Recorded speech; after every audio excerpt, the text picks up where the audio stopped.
સેલસ્ટાર સેન્ટરની stem cell and regenerative મેડિસિનના ફિલ્ડમાં ક્રાંતિકારી. ગુજરાત સ્થિત સેલસ્ટાર સેન્ટરે સ્ટેમ સેલ એન્ડ રીજનરેટિવ મેડિસિન્સના ફિલ્ડમાં ક્રાંતિકારી અને નેક્સ્ટ જનરેશન વેલનેસ તથા રિજુવેનેશન થેરાપીથી લીવર, ઢીંચણ, ડાયાબિટીસ અને કિડનીના ક્રિટિકલ કન્ડિશન ધરાવતા દર્દીઓની સારવાર કરી સ્વસ્થ કરી દીધા છે. આ દર્દીઓને ટ્રાન્સપ્લાન્ટ કરવા સુધીની નોબત આવી ગઈ હતી, પરંતુ ડૉક્ટર દિવ્યાંગ પટેલની special stem cell and customised ટ્રીટમેન્ટથી તેઓ પહેલાંની જેમ જ સ્વસ્થ થઈ ગયા હતા. એટલું જ નહીં, તેમને ટ્રાન્સપ્લાન્ટ કરાવવાની પણ આવશ્યકતા રહી ન હતી.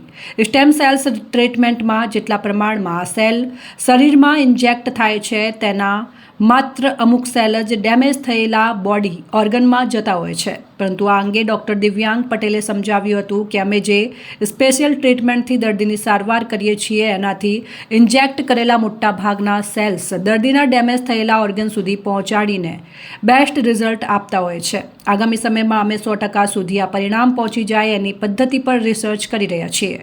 અમે જે ટેકનોલોજી પ્રોટોકોલનો ઉપયોગ કરીએ છીએ એ દુનિયામાં સૌપ્રથમવાર કોઈ મેડિકલ એક્સપર્ટે ઉપયોગ કર્યો હશે.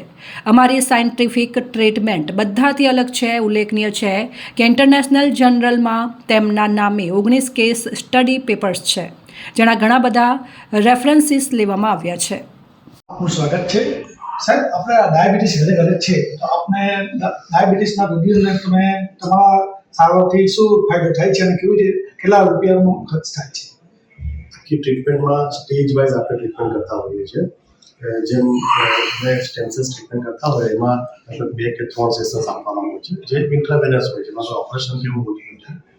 સુગરની અંદર ખાલી એવું નથી કે ખાલી સુગર અપડાઉન થાય છે, એના લીધે ઘણા બધા ઓર્ગન્સ પણ ઇન્વોલ્વ થતા હોય છે. જેમ કે આગળ જતા દર્દીને કિડનીનો, લીવરનો, સર્ક્યુલેશનમાં મસલ્સ વીક થતા હોય છે, એવા ઘણા બધા પ્રોબ્લેમ સુગરના લીધે થતા હોય છે.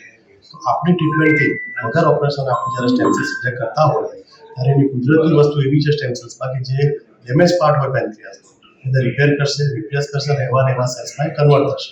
એ રીતે જ્યારે ઇન્સ્યુલિન પ્રોડ્યુસ ના થતું હોય બોડીમાં, એ તો આપણે બહારથી લેવું પડતું, તો આ સ્ટેમ સેલ્સ ત્યાં જઈને એને રિપેર કરશે અને જે રિક્વાયરમેન્ટ બોડીની હોય એ ફૂલફિલ કરશે. અને કેટલો ખર્ચો લાગે છે? લગભગ ઓન એન એવરેજ 3 થી 4 લાખનો ખર્ચો થતો હોય છે આખી ટ્રીટમેન્ટ.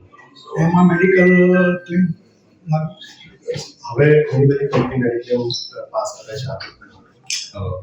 અને અન્ય દર્દમાં કઈ સારવાર? દરેક વસ્તુનો જે શરીરની અંદર લગતી વાડ છે, ક્યાંય પણ ડેમેજ હોય એ સ્ટેમ સેલ્સ રિપેર કરી શકે છે.